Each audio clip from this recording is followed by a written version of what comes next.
2015-16 সালে আমাদের প্রতিরক্ষা বাজেট ছিল মাত্র 2,94,000 কোটি টাকা। 10 বছরে সেই অঙ্ক আজ আকাশ ছুঁয়েছে।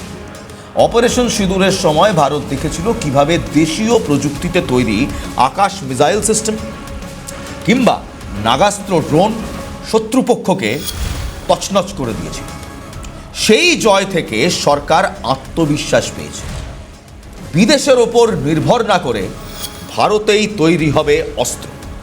তাহলে আমরা কি শুধু পুরনো রাইফেল বদলাচ্ছি?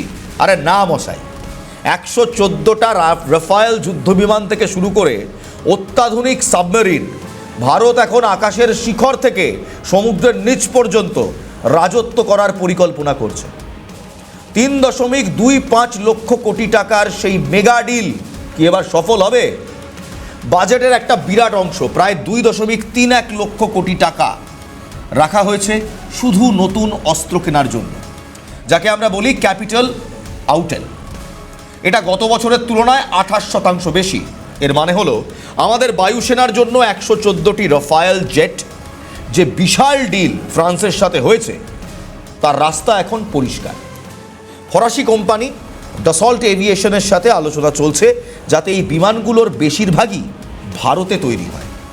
শুধু রাফায়েল নয়, রাশিয়ার সাথে 5th জেনারেশন যুদ্ধবিমান কিংবা 5ম প্রজন্মের যুদ্ধবিমান সুখয় 57 নিয়েও নতুন করে কথা শুরু হয়েছে, যা ভারতের আকাশ সীমাকে এক দুর্ভেদ্য দুর্গে পরিণত করবে। ভাবুন তো, সমুদ্রের নিচে সপ্তাহের পর সপ্তাহ নিঃশব্দে পড়ে থাকতে পারে এমন সাবমেরিন যদি ভারতের হাতে থাকে, তবে চীনের জাহাজগুলো কি ভারত মহাসাগরে ঢোকার সাহস পাবে? জার্মানির সাথে ভারতের $8 বিলিয়ন সাবমেরিন চুক্তি সেই লক্ষ্যেই এক বড় পদক্ষেপ। প্রজেক্ট 75I, এর আগে বিগ স্টোরিতেই আমরা আপনাদের প্রজেক্ট 75I এর কথা বলেছিলাম। জানুয়ারি মাসের 11 তারিখে প্রজেক্ট 75I আপনাদের শুনিয়েছিলাম। প্রজেক্ট 75I এর অধীনে জার্মানির থাইসেন গ্রুপের সাথে একসঙ্গে গাঁটছড়া বেঁধে ভারত 6টি অত্যাধুনিক সাবমেরিন তৈরি করতে চলেছে। এই সাবমেরিনগুলোতে থাকবে AIP বা এয়ার ইন্ডিপেন্ডেন্ট প্রপালশন প্রযুক্তি, যা জলের তলায় ড্রাগন মানে চীনের নজর এড়াতে সাহায্য করবে। নৌবাহিনীর জন্যে 25,023 কোটি টাকা বরাদ্দ করা হয়েছে কেবল নতুন জাহাজ আর ফ্লিট বাড়ানোর জন্য। এছাড়াও বড় বড় যুদ্ধজাহাজ এবং নৌ হেলিকপ্টার কেনার প্রস্তাব এই বাজেটের অংশ। ভারত মহাসাগর এখন আর কেবল ভারতের নামে নয়, বরং ভারতের দখলে থাকার প্রস্তুতি নিচ্ছে। একটা সময় ছিল যখন আমরা ইসরায়েল বা রাশিয়ার দিকে চেয়ে থাকতাম একটা ছোট যন্ত্রাংশ কিংবা স্পেয়ার পার্টের জন্য। আজ রাশিয়া আর ইসরায়েল খোদ ভারতে এসে তাদের কারখানা খুলতে চাইছে। কেন এই অবিশ্বাস্য ভুলবদল? আধুনিক যুদ্ধে কিংবা আধুনিক যুদ্ধ কি দুনিয়াকে নতুন এক সত্যের মুখোমুখি দাঁড় করিয়েছে? রাশিয়া ইউক্রেন যুদ্ধ আর গাজার সংঘাত বিশ্বকে এক বড় শিক্ষা দিয়েছে। আধুনিক যুদ্ধ এখন আর কেবল তলোয়ার বা স্মার্টফোনের মতো দ্রুত শেষ হয় না, এটা একটা ম্যারাথন। আর এই লম্বা যুদ্ধে অস্ত্রের যোগান দিতে পারে একমাত্র ভারতের মতো দেশ, যার ভৌগোলিক অবস্থান নিরাপদ এবং যেখানে দক্ষ ইঞ্জিনিয়ারদের অভাব নেই। রাশিয়া দেখছে তাদের ফ্যাক্টরি ন্যাটোর নিশানায়, ইসরায়েল দেখছে তাদের ফ্যাক্টরি হিজবুল্লাহর নিশানায়, কিন্তু ভারত এক নিরাপদ স্বর্গরাজ্য, যেখানে উৎপাদন বন্ধ হয় না। আদানি, টাটা, L&Tর মতো বেসরকারি সংস্থাগুলো এখন ভারতের প্রতিরক্ষা উৎপাদনের 20% অবদান রাখছে। আকাশ মিসাইল আর ব্রাহ্মস, অপারেশন সিঁদুরের সময় এই নামগুলো শত্রুপক্ষের ঘুম ছুটিয়েছিল।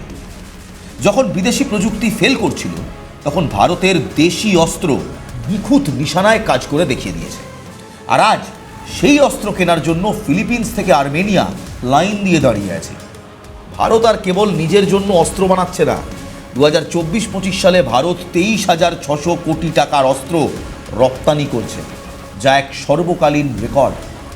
ফিলিপিন্স ব্রাহ্মস কিনছে, আর্মেনিয়া পিনাকা রকেট সিস্টেম কিনছে, আমেরিকা আর ফ্রান্সের মতো দেশগুলো আজ ভারতের থেকে অস্ত্রের পার্টস কিংবা স্পেয়ার পার্টস কিনছে। 2029 সালের মধ্যে ভারত $10 বিলিয়ন অস্ত্র রপ্তানির লক্ষ্যমাত্রা নিয়েছে। ভারত এখন দুনিয়ার কাছে অস্ত্রের ডিলের এক নির্ভরযোগ্য পার্টনার। অস্ত্র সস্তা করার জন্য সরকার কি করলো? অর্থমন্ত্রী একটা মোক্ষম চাল দিয়েছে।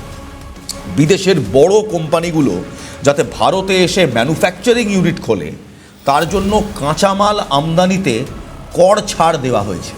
এর মানে হলো মেক ইন ইন্ডিয়া এখন আর কেবল স্লোগান নয়, পকেটের পয়সা বাঁচানোর বড় অস্ত্র, বড় রাস্তা।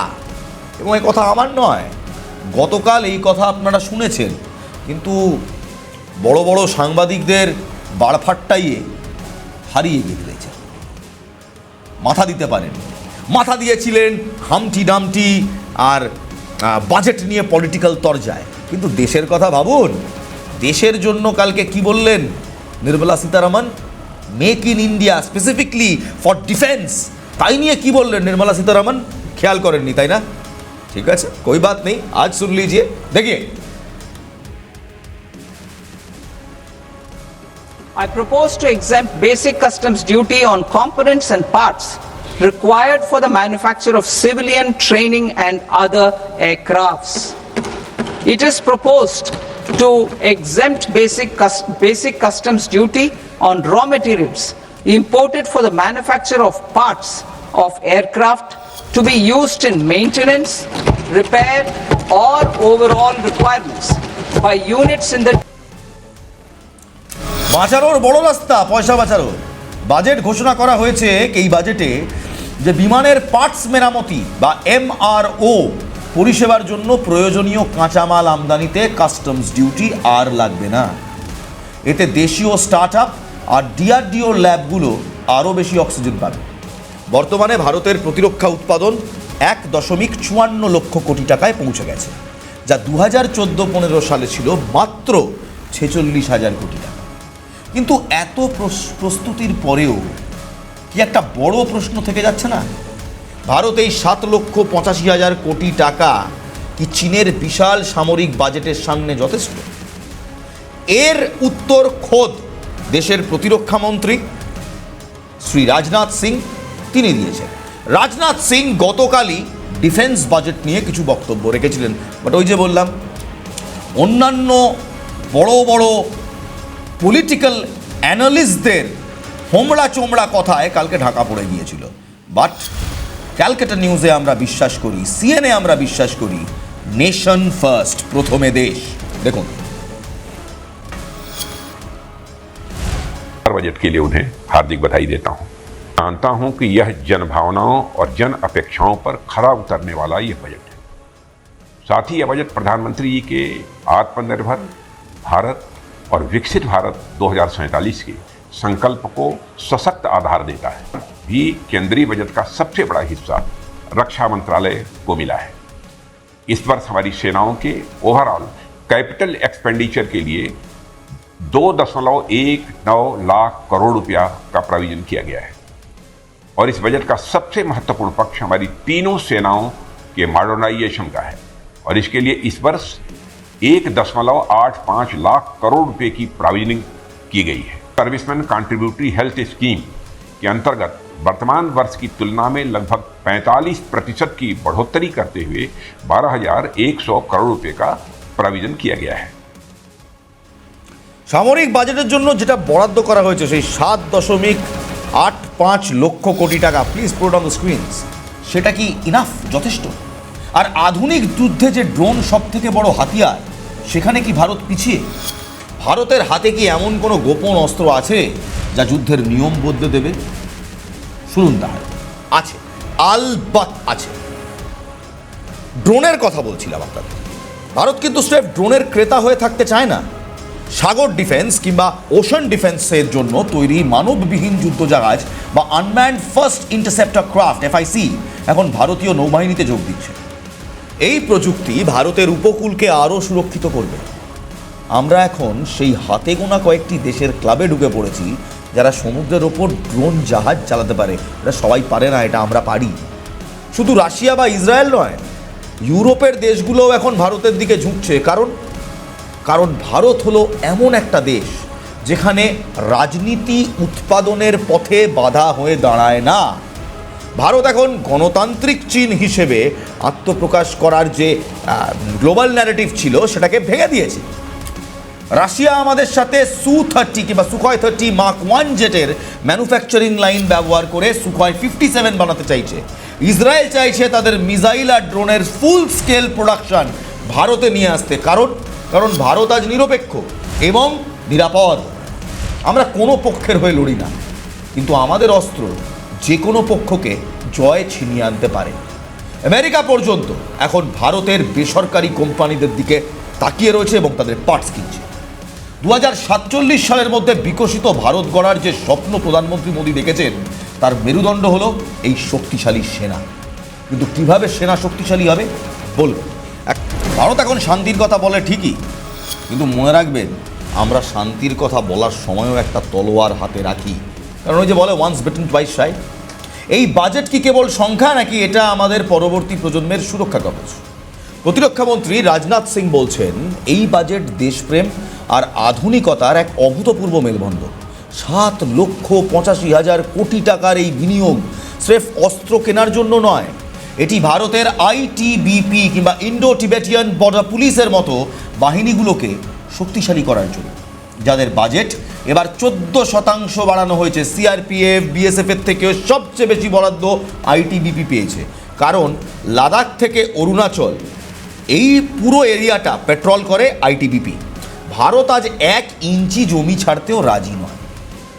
শুধু এইটুকু বলবো, look at this humongous figure ladies and gentleman, 7,85,000 crore টাকা। এটা এমনি এমনি বিনিয়োগ করা হচ্ছে না, কিংবা এটা এমনি এমনি বরাদ্দ করা হচ্ছে না। 15% জাম্প একটা কারণে। ভারত আজ আর কারোর দয়ায় বাঁচে না। আমাদের ব্রাহ্মস যখন গর্জে ওঠে বা আমাদের তেজস যখন আকাশে ডানা মেলে, তখন বিশ্ব বুঝতে পারে যে দক্ষিণ এশিয়ায় এক নতুন সিংহের উদয় হয়েছে। আমরা যুদ্ধ চাই না, কিন্তু কেউ যদি ভারতের দিকে চোখ তুলে তাকায়, তবে তার যোগ্য জবাব দেওয়ার ক্ষমতা এখন আমাদের ঘরের কারখানাতেই তৈরি হচ্ছে, আর আমরা বাইরের কিংবা বিদেশের দিকে তাকিয়ে নেই। We manufacture our own weapon system. Operation Sindoor তো ছিল ট্রেলার, আর এই বাজেট হলো সেই রিয়েল পিকচার, পূর্ণাঙ্গ ছবি যা ভারতের বিজয় কাহিনী লিখছে। ভারত এখন বিশ্বের অস্ত্র ভাণ্ডার, ভারত এখন অপরাজেয়। মনে রাখবেন, এখন কিন্তু আর গোলাগুলি বারুদ দিয়ে যুদ্ধটা হয় না, যুদ্ধটা হয় ইলেকট্রোম্যাগনেটিক স্পেকট্রামে। দুর্গা এবং কালী ভারতের দুটো ইন্ডিজিনিয়াস ওয়েপন, তাদের নাম, তাদের সমস্ত বিবরণ প্রথম শুনেছিলেন আপনারা ক্যালকাটা নিউজ দ্য বিগ স্টোরিতে। ডিফেন্সের প্রতিটি আপগ্রেডেশন, সেটা কারাদান প্রজেক্ট হোক কিংবা সেটা অপারেশন 75 হোক, সব শুনেছেন এই বিগ স্টোরিতে। তাই আমরা আজকে আপনাদের একেবারে দায়িত্ব নিয়ে বলছি, এই 7,85,000 কোটি টাকার ডিফেন্স বাজেট শুধু অস্ত্র কেনার জন্য নয়, আপগ্রেডেশনের জন্য, ইলেকট্রোম্যাগনেটিক স্পেকট্রাম কিংবা ইলেকট্রোম্যাগনেটিক ওয়ারফেয়ার ইডাব্লিউ সেটাকে জোরদার করার জন্য, ভারত মহাসাগরে ড্রোন জাহাজ ভাসানোর জন্য, নিজেদের ড্রোন বানানোর জন্য। আর শুধু তাই নয় লেডিজ এন্ড জেন্টলম্যান, আরও একটা বড় কারণ রয়েছে। চীন এবং পাকিস্তানকে এটা বোঝানোর জন্য যে সমর সাজে আমরাও তৈরি। চীনের রকেট কাজ করে না, এটা আমরা জানি, এটা আমরা দেখেছি। চীনা রকেট আকাশেই উড়িয়ে ফেলেছি আমরা গত বছর মে মাসে। তেজস ম্যানুফ্যাকচার করছে হিন্দুস্তান এরোনটিক্স লিমিটেড, হ্যাল আমাদের তেজস ম্যানুফ্যাকচার করছে, তেজস মার্ক 1 গতিতে চলে। আমরা এই মুহূর্তে রাফায়েল জেটস কিনছি বটে ফরাসি থেকে, ফ্রান্স থেকে, কিন্তু সেগুলো বানানো হবে কোথায়? এই ভারতবর্ষে। ডিফেন্সের ম্যানুফ্যাকচারিং হাব এই মুহূর্তে ভারতবর্ষ, যার দিকে আমেরিকা তাকিয়ে আছে, ইসরায়েল তাকিয়ে আছে, ফিলিপিন্স তাকিয়ে আছে, আর্মেনিয়া তাকিয়ে আছে, রাশিয়া তাকিয়ে আছে। কেন? কারণ তারা বুঝতে পারছে নিরাপদ এবং বিশ্বাসযোগ্য মানের কেপেবল অস্ত্র লাইক ব্রাহ্মস, পিনাকা, এটা ভারতই বানাতে পারে। এবং ভারত অপারেশন সিঁদুরের সময় ব্রাহ্মস এবং পিনাকা টেস্ট করে তার ব্যাটেল রেডি তকমা দিয়ে দিয়েছে। তাই লেডিজ এন্ড জেন্টলম্যান, আবার যাওয়ার আগে আরও একবার দেখুন, যা নিয়ে গতকালকে কোনো শোরগোল হয়নি, গতকাল কোনো রকমের বড় বুলি কিংবা বড় বক্তব্য রাখা হয়নি। চুপিসারে যে টাকাটা দেওয়া হলো ডিফেন্সের জন্য, ladies and gentleman, a humongous figure, just take a look at the figures.